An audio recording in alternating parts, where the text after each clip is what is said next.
Jake Morrison wiped the sweat from his forehead as he watched the massive drilling machine tear through the asteroid's rocky surface. The sound of metal grinding against stone filled the air of mining station Nexus 7. He had been working on this remote outpost for 3 years now. The noise still made his ears ring by the end of each shift. The station floated in the dark space between star systems, far from any major shipping lanes or military patrols.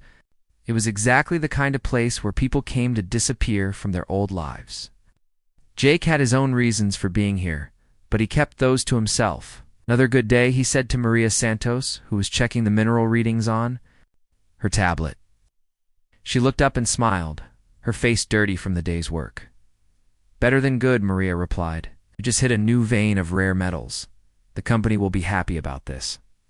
Jake nodded, but something felt wrong.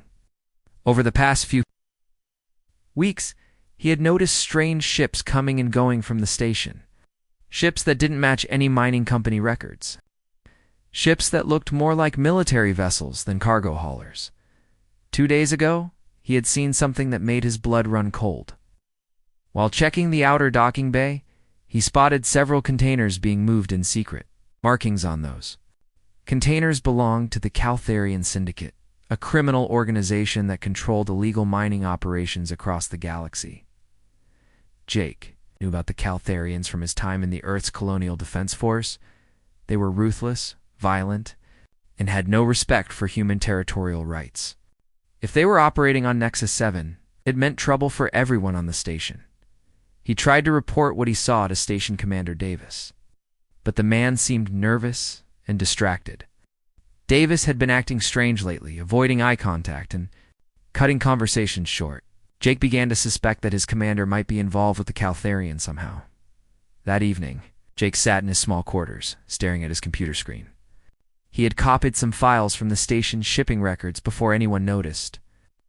The data showed regular deliveries from known Caltharian ships, all marked as routine supplies.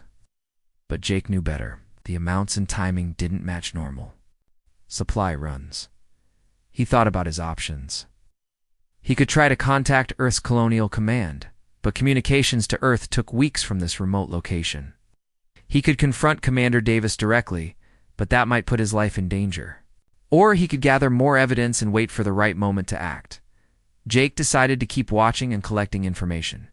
He had survived worse situations during his military service. A few criminal aliens wouldn't scare him away from doing what was right. Meanwhile, thousands of light years away, a very different conversation was taking place. In the dark meeting rooms of a Caltharian ship, crime boss Decaver was not happy with the latest reports from Nexus 7.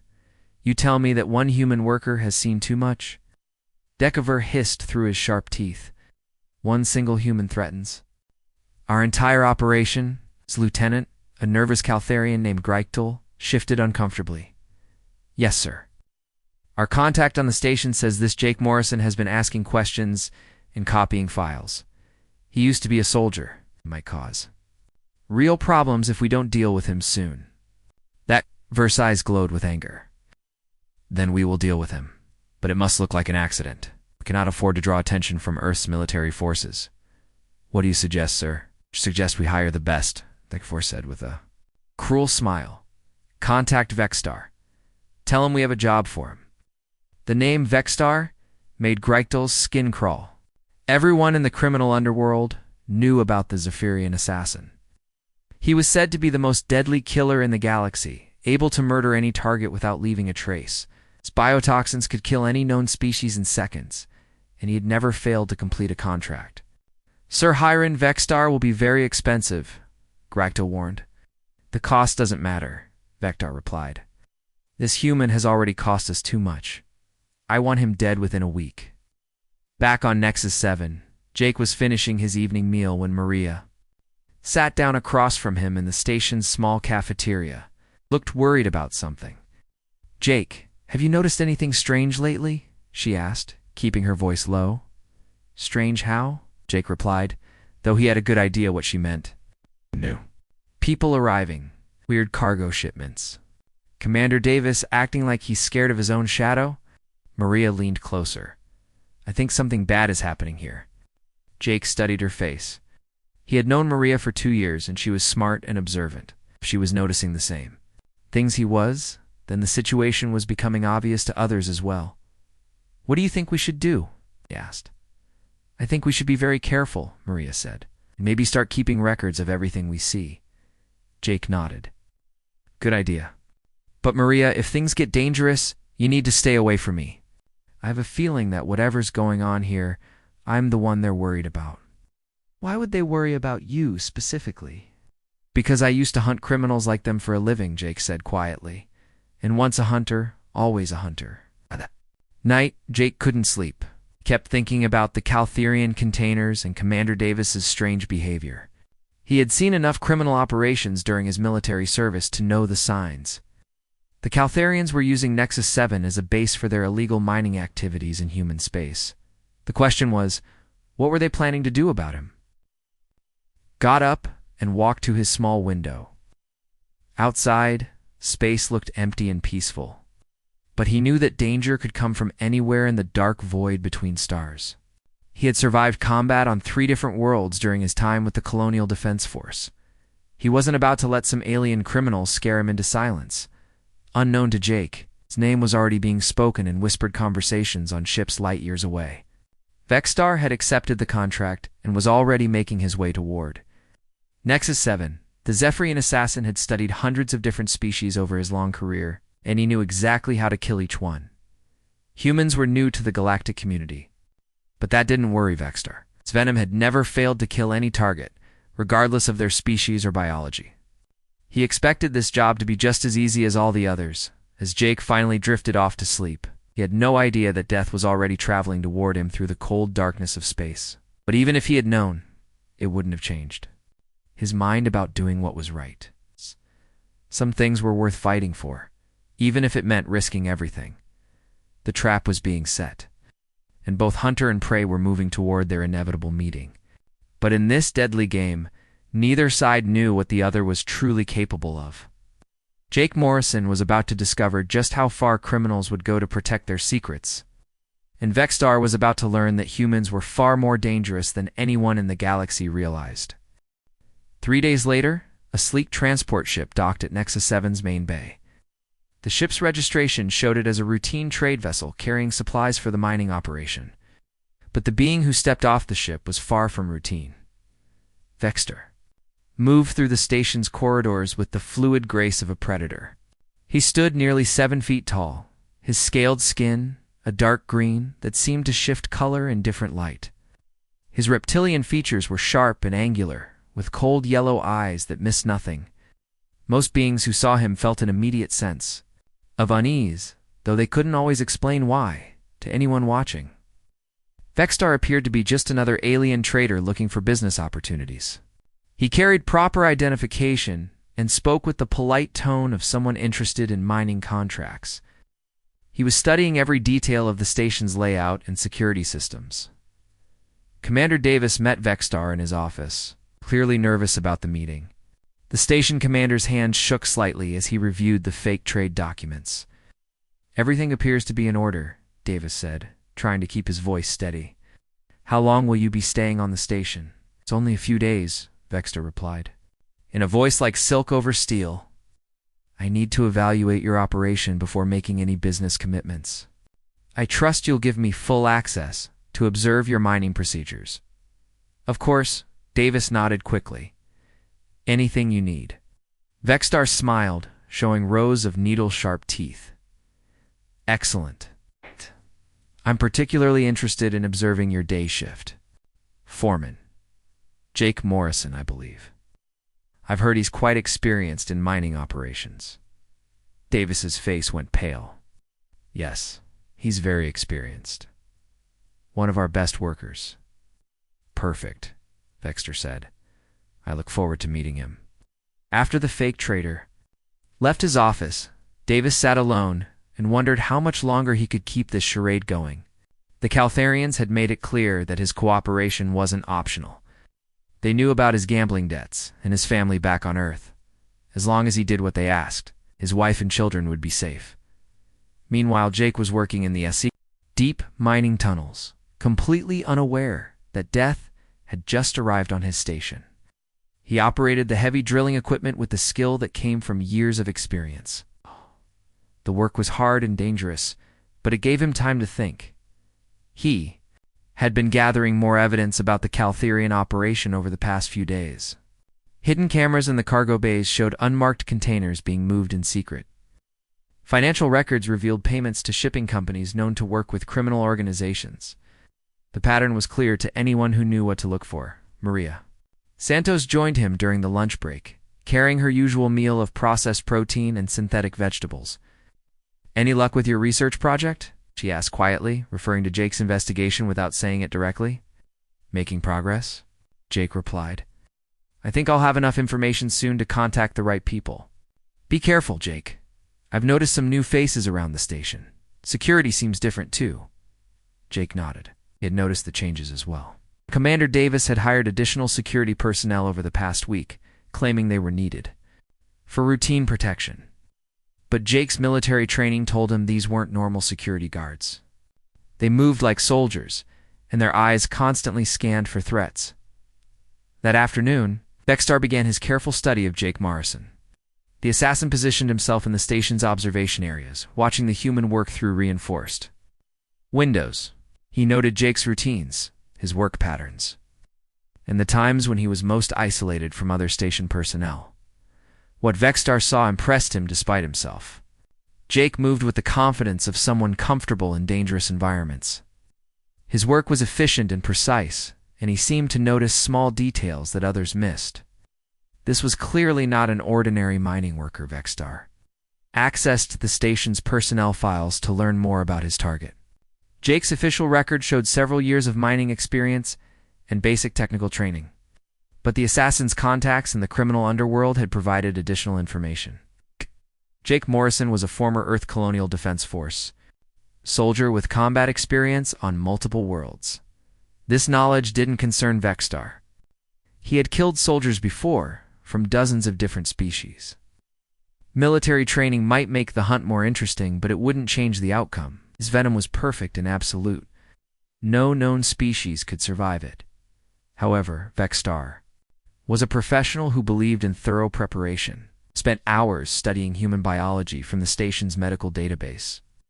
Humans appeared to be fairly standard mammals with typical circulatory and nervous systems. His neurotoxins should affect them the same way they affected every other carbon-based life form. The database did mention that humans came from a world called Earth, which was classified as unusually dangerous by galactic standards. But Vexstar dismissed this as irrelevant. Every species thought their homeworld was dangerous. What mattered was biology, and human biology looked vulnerable to his methods. On his second day aboard the station, Vexstar began following Jake more closely. He learned that the human typically worked alone during the night shift, maintaining equipment in the deeper levels of the mining operation. These areas were isolated and rarely visited by other personnel. It's perfect for an assassination that needed to look like an accident. Jake sensed he was being watched, though he couldn't identify the source of the feeling. His military instincts were screaming warnings, but he saw nothing obviously threatening. Still, he began varying his routines and staying more alert to his surroundings. During his evening meal, Jake noticed the new trader sitting alone at a corner table. Something about the alien bothered him, though he couldn't put his finger on what it was. The being looked like dozens of other reptilian species he had encountered over the years. But there was something in those yellow eyes that reminded Jake of predators he had faced in combat. "Who's the new guy?" Jake asked Maria as she sat down with her dinner tray. "Some trader looking at investing in our operation," Maria replied. "Commander Davis introduced him to the crew yesterday. Says he's from one of the Outer Rim trading companies." Jake studied the alien more carefully. The being's posture was too perfect, too controlled. His eyes moved constantly, cataloging every person and exit in the cafeteria. Jake had seen that behavior before in professional killers. "Has he been asking questions about anyone in particular?" Jake asked. "Funny you should mention that," Maria said. "I heard he was specifically interested in observing the day shift operations. Wanted to know about our most experienced foreman." Jake felt a chill run down his spine. Did Davis tell him who that was? "I assume so." "Why?" "Just curious," Jake said, but his mind was racing. A stranger arrives asking about the most experienced foreman, right after Jake discovers evidence of criminal activity. The timing was too convenient to be coincidence. That night, Jake made a decision that would save his life.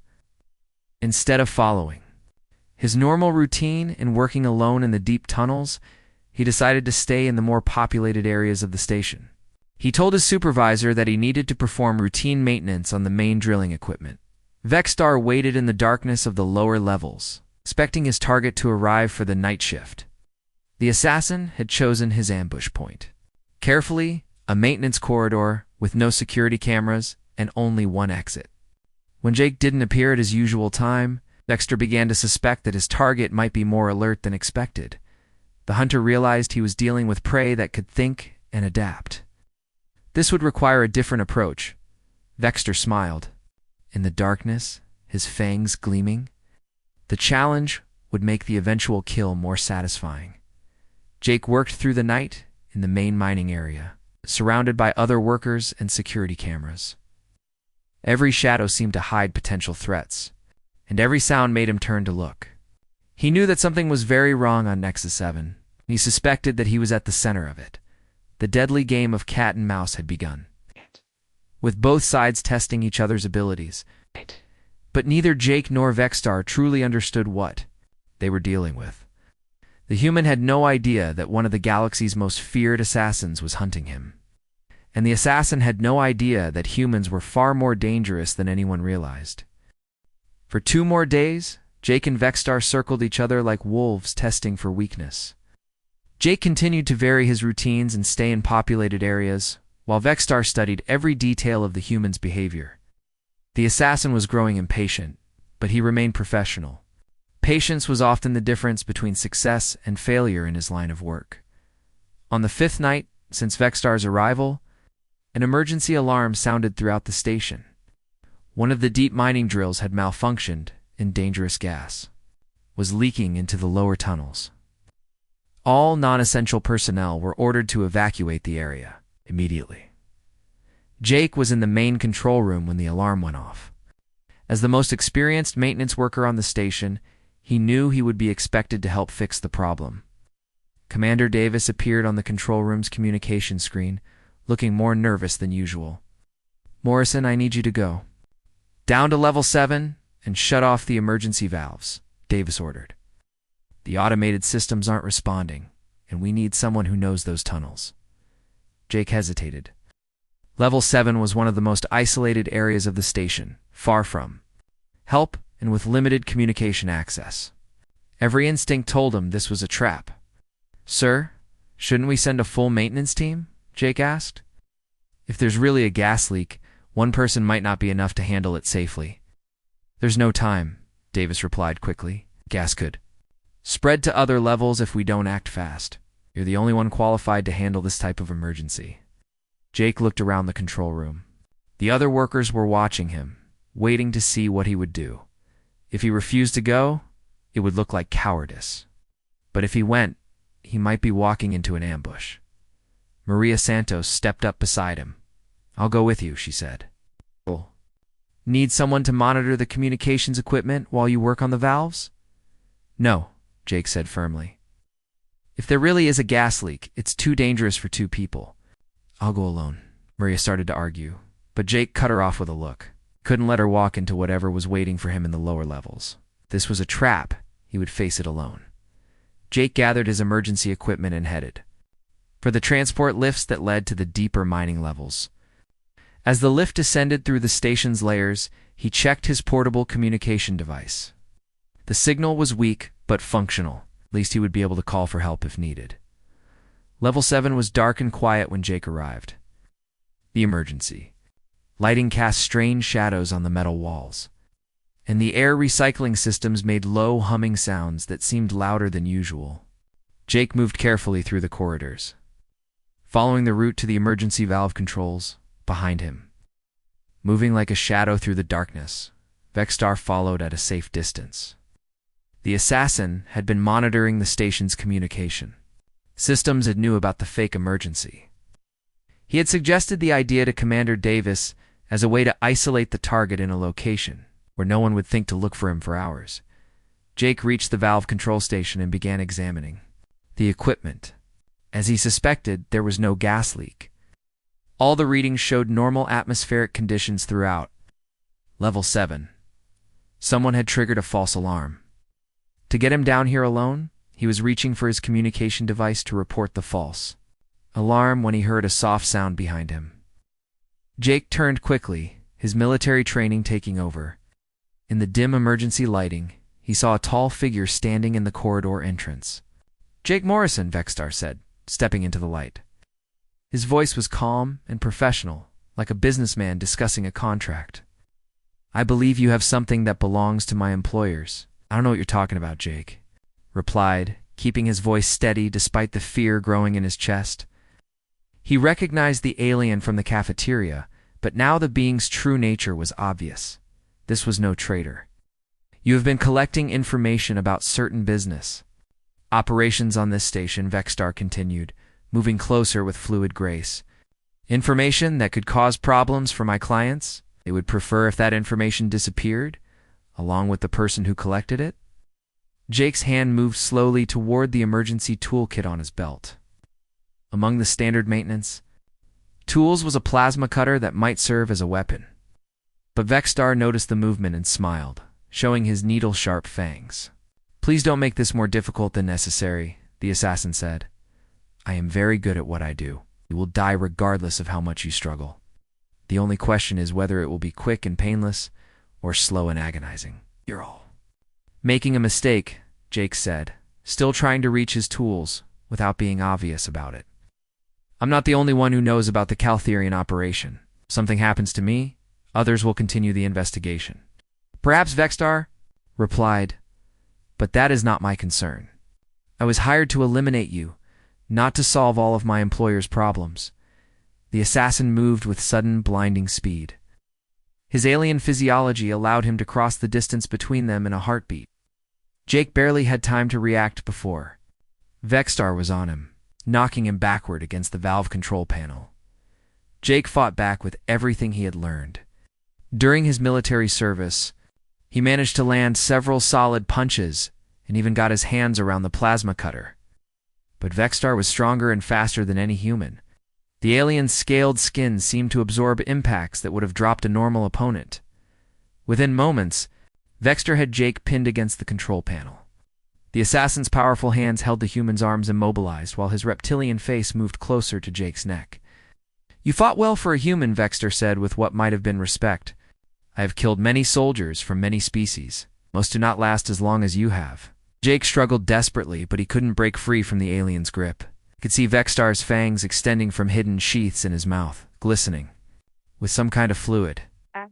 The assassin's yellow eyes glowed with satisfaction as he prepared for the killing strike. "And my venom is quite remarkable," Vexstar explained, almost conversationally. "It targets the nervous system of any carbon-based life form. Death occurs within 3 to 5 seconds, preceded by complete paralysis. You won't even be able to scream." "Wait," Jake gasped, still trying to find some way to escape. "The Caltherians are paying you, right? I could pay you more. Whatever they're offering, I can double it." Vexstar laughed, a sound like breaking glass. "I do not work for money alone, human. I work for the reputation. I've never failed to complete a contract, and I do not intend to start now." The assassins. Fangs moved toward Jake's neck with deliberate slowness. Vexstar enjoyed this moment, the final seconds before another perfect kill. His venom had never failed him in over 300 assassinations across 47 different species. "Goodbye, Jake Morrison," Vexstar whispered. The fangs struck deep into the side of Jake's neck, piercing the skin and injecting a full dose of the deadliest neurotoxin known to galactic science. Vexstar held the bite for several seconds, ensuring that every drop of venom entered the human's bloodstream. Then the assassin stepped back to watch his victim die. This was always his favorite part, seeing the moment when his targets realized that their death was inevitable. The venom was already racing through Jake's circulatory system, heading for his brain and nervous system. Vexstar began counting in his head. 3 seconds. 4 seconds. 5 seconds. At any moment, The human would collapse in convulsions and then lie still forever. But Jake didn't fall. He stood against the control panel, one hand pressed to the bleeding wound on his neck, looking more annoyed than terrified. "That venom should have killed you in seconds," Vexstar said, his voice rising with confusion and the first hint of fear he had felt in decades. Jake looked at the blood on his fingers and then back at the assassin. Slowly, impossibly, he smiled. It was not a pleasant smile. It was the smile of a predator who had just realized that the tables were about to turn. "You really didn't do your research, did you?" Jake said quietly. For the first time in his long career, Vexter, the assassin, felt something he had never experienced before. Felt like prey. Vexstar stared at Jake Morrison in complete disbelief. In over 200 years of life and 300 successful assassinations, nothing like this had ever happened. His venom was perfect, designed by millions of years of evolution to kill any carbon-based life form in the galaxy. "This is impossible," Vexstar whispered, backing away from the human. "My venom kills everything. Every species, every time." Jake wiped more blood from the wound on his neck and examined it casually, like someone checking a minor scratch. Bleeding was already slowing down as his body's natural clotting mechanisms took over. "You know what your problem is?" Jake said, his voice calm and conversational. "You did the same thing everyone else does when they meet humans for the first time. You underestimated us." "But the toxin," Vexstar stammered, his usual confidence completely shattered, "targets the nervous system. No species can resist it." "Where you're wrong," Jake replied, taking a step forward. Now it was Vexstar who was retreating. "You studied human biology from a medical database, right? Standard circulatory system, standard nervous system, typical mammalian structure?" Vexstar nodded, unable to speak. "The problem is that those databases don't tell the whole story," Jake continued, advancing slowly like he was stalking wounded prey. "They don't tell you where humans come from. They don't tell you what kind of world made us, the assassins." Back hit the corridor wall. For the first time in his life, Vexstar felt trapped and helpless. The human kept moving closer, and those dark eyes seemed to look right through him. "Earth," Jake said simply. "That's where humans come from. You probably saw it listed in the database as a Class 12 death world. Did you bother to look up what that classification means?" Vexstar shook his head frantically. "It means that almost everything on our planet is trying to kill us," Jake explained. "Poisonous plants, venomous animals, toxic fungi, deadly bacteria. We have spiders whose bite can kill in minutes. We have snakes with venom that dissolves tissue. We have plants that can blind you just by touching them. We have jellyfish with toxins so powerful they can stop a heart in seconds." No. Jake was now close enough that Vexstar could smell the human's sweat and see the steady pulse in his neck, right next to the wound that should have killed him. "And you know what happened to humans after millions of years of living with all that poison?" Jake asked softly. "We adapted. Our immune systems learned to handle toxins that would kill most species instantly. Our metabolism learned to break down venoms and neutralize them. Our bodies became living laboratories for processing deadly chemicals." Vexstar tried to move along the wall, looking for an escape route. But Jake matched his movement, keeping the alien trapped. "I've been bitten by rattlesnakes, stung by scorpions, and exposed to chemical weapons during my military service," Jake continued. "Each time, my body fought off the toxins and became stronger. What you just injected into me would probably make most humans sick for a few hours. For me, after years of exposure to combat drugs and alien pathogens, it's barely an inconvenience." The assassin's yellow eyes darted back and forth, looking for any way out of this nightmare. His greatest weapon, the thing that had made him the most feared killer in the galaxy, was useless against this human. "But that's not the worst part for you," Jake said, and his smile became even more predatory. "The worst part is that you just made a very serious mistake." "What mistake?" Vexstar gasped. "You attacked a human," Jake replied. "Do you know what humans are, Vexter? We're persistent hunters. We're the species that hunted mammoth across continents by simply following them until they collapsed from exhaustion. We're the species that turned wolves into pets and made them help us hunt their own relatives. Jake reached out and placed one hand on the wall beside Vexstar's head, trapping the alien completely. On Earth, when something tries to kill a human, we don't just defend ourselves, Jake said quietly. We hunt it down, we track it to its den, we study its weaknesses, and then we destroy it so completely that it can never threaten us again. Vexstar could feel his hearts beating so fast they might burst. This wasn't how things were supposed to happen. He was the predator. He was the one who was supposed to inspire fear. You came here to kill me because I found evidence of Caltherian crimes, Jake continued. But you know what? I was just planning to report it to the authorities and let them handle it. I wasn't looking for a fight. The human's eyes seemed to glow in the dim emergency lighting. Now things have changed, Jake said. Now you've made it personal. Now I'm not just going to report the Caltherians. I'm going to hunt them down like the criminals they are. I'm going to start with you. Vexstar tried to push past the human, but Jake's hand shot out and grabbed the alien's throat. The grip was strong enough to hold, but not strong enough to crush, at least not yet. Let me tell you something about human anatomy that your databases probably didn't mention, Jake said conversationally. We have very good endurance. We can run for hours without stopping. We can go days without sleep when we need to. We never, ever give up when someone tries to hurt us or the people we care about. The assassin clawed at Jake's arm, trying to break free. But the human's grip was like iron, and his other hand was now holding Vexstar's wrist in a lock that prevented the alien from using his claws. Here's what's going to happen, Jake said. You're going to tell me everything you know about the Caltherian operation on this station. You're going to tell me who hired you and how much they paid. You're going to give me every detail about their plans and their other operations in human space. Never, Vexstar hissed, though his voice was weak with fear. Oh, you will, Jake replied calmly. Because if you don't, I'm going to show you what happens when a human decides to hunt something. I'm going to track down every criminal you've ever worked with. I'm going to find every hideout, every contact, every safe house. I'm going to make sure they all know that Vexstar, the great assassin, failed to kill one simple human. The threat hit Vexstar harder than any physical blow could have. His reputation was everything in the criminal underworld. If word got out that his Venom had failed, that he had been defeated by a single human, his career would be over. Worse, his enemies would see him as weak and vulnerable. You can't, Vexstar pleaded. If they know I failed, they'll kill me. You better make sure I have a reason to keep your failure secret, Jake said. Start talking.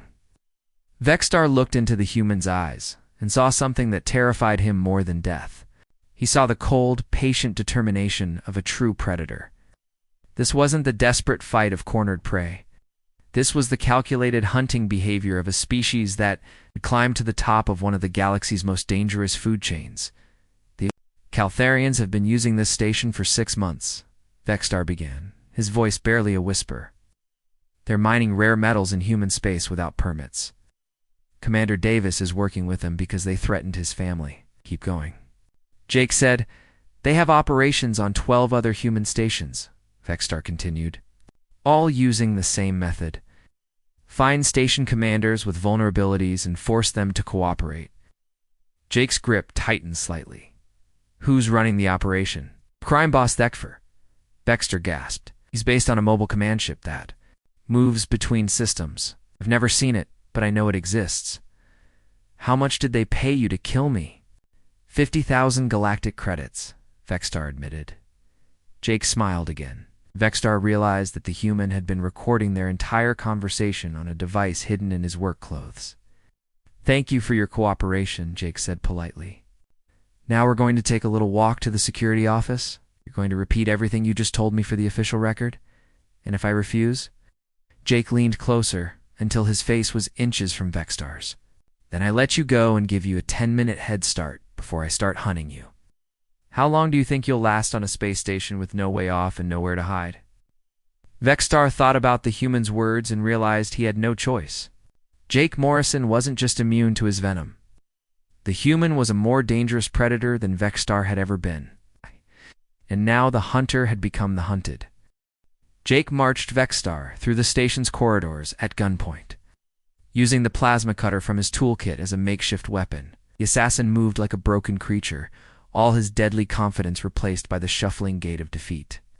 Other station workers they passed stopped and stared at the strange sight of a human. Forcing one of the galaxy's most feared killers to walk ahead of him like a common criminal, Maria Santos was waiting in the security office when they arrived. She took one look at the blood on Jake's neck and the terrified alien beside him and immediately understood what had happened. "Are you okay?" she asked, rushing to examine Jake's wound. "I'm fine," Jake replied, keeping his weapon trained on Vexstar. "But we have a lot of work to do. This is Vexter, a professional assassin hired by the Caltherians to kill me. He's going to tell us everything he knows about their operation." Maria's eyes went wide. She had heard stories about Vexstar in the news feeds. The alien was supposed to be unstoppable, capable of killing any target within seconds. But here he was, cowering in their security office like a frightened animal. "How did you capture him?" Maria asked. "Venom doesn't work on humans," Jake said simply. "Turns out being from a death world has some advantages." Over the next hour, Vexstar repeated his confession while Maria recorded everything. The assassin revealed the locations of 12 other mining stations where Caltherians were operating illegally. He provided the names of corrupt officials who were helping them. Most importantly, he gave them information about Thekver's mobile command ship and its usual patrol routes. Commander Davis arrived just as they were finishing the interrogation.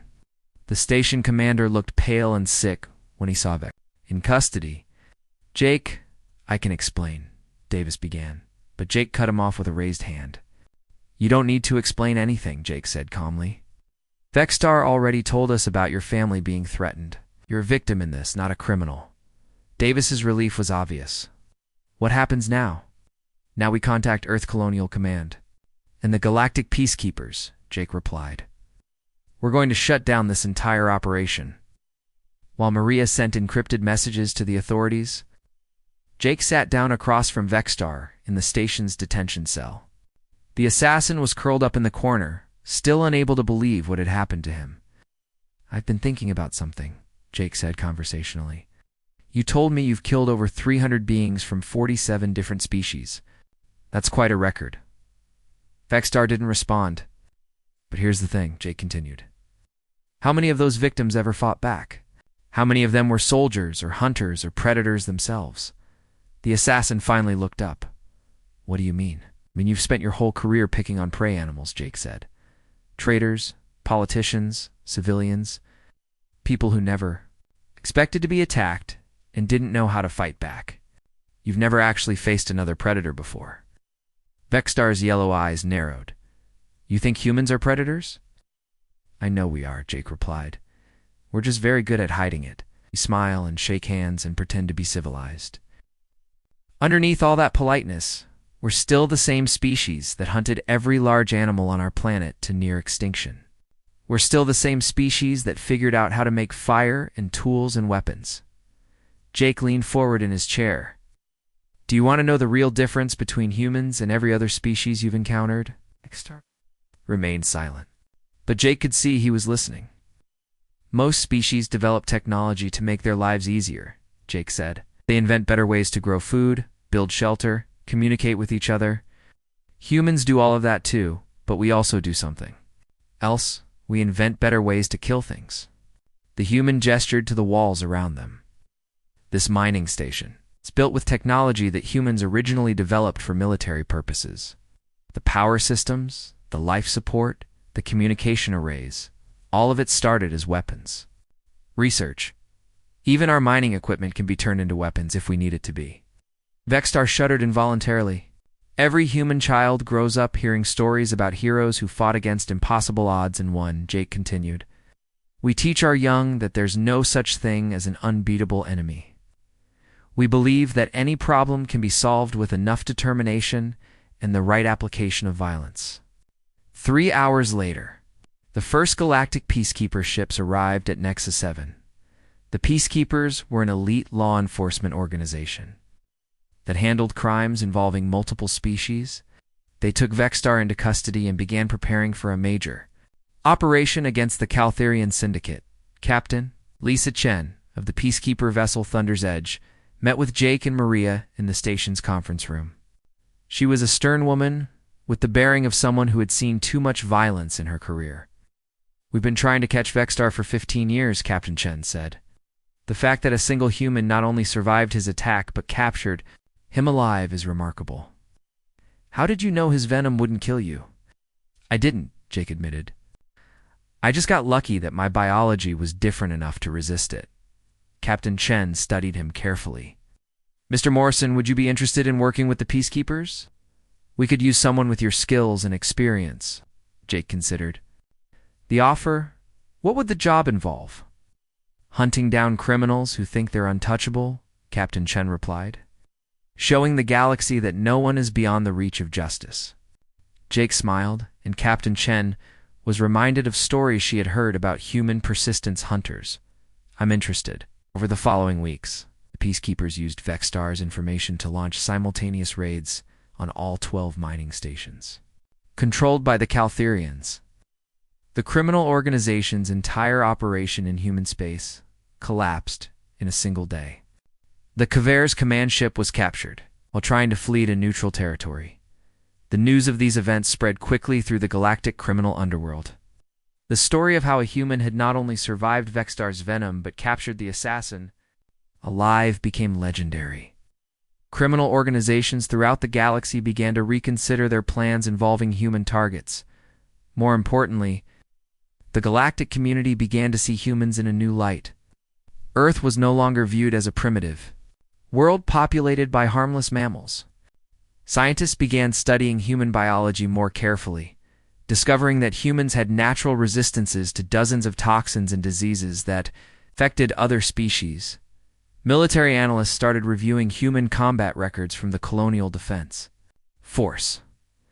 They found patterns of behavior that suggested humans were far more dangerous in battle than anyone had realized. Human soldiers showed a level of persistence and ruthlessness that made even veteran warriors uncomfortable. Jake Morrison became something of a celebrity, though he tried to avoid the attention. He accepted the position with the Galactic Peacekeepers and was assigned to hunt down criminals who specialized in targeting supposedly helpless species. His success rate was perfect, and his methods became the subject of study at law enforcement academies across the galaxy. Vexstar was sentenced to life imprisonment on a maximum-security prison planet. In his cell, he often thought about his encounter with Jake Morrison. The experience had broken something fundamental in his mind. He could no longer believe in his own superiority or the inevitability of his success. Sometimes, late at night, Vexstar would touch the scars on his throat where Jake had grabbed him. The human's grip had been strong enough to crush his windpipe, but Jake had chosen to show mercy. That restraint frightened Vexstar more than any violence could have. The assassin realized that he had learned something terrible about humans that night on Nexus 7. They weren't just resistant to toxins or skilled at hunting. They were something much more dangerous. They were a species that could choose to kill or spare their enemies. And that choice made them the most terrifying predators in the galaxy. Back on Nexus 7, now operating as a legitimate mining station, under Peacekeeper protection, Maria Santos often watched the stars and thought about her friend's transformation. Jake had always been a good man, but his encounter with Vexstar had revealed something deeper about human nature. They were survivors from a world that had tried to kill them for millions of years. They were hunters who had turned hunting into an art form. And they were protectors who would go to any length to defend what they cared about. The galaxy was slowly learning to respect humanity, not because humans were the strongest or the smartest species, but because they were the most determined.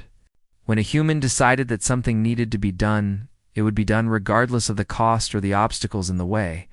And sometimes, late at night, when the station was quiet, Maria would smile and remember the look on Vexstar's face when Jake had smiled back at him in that maintenance corridor. It was the moment when the most feared assassin in the galaxy learned that humans were something he had never encountered before. They were the monsters that other monsters feared.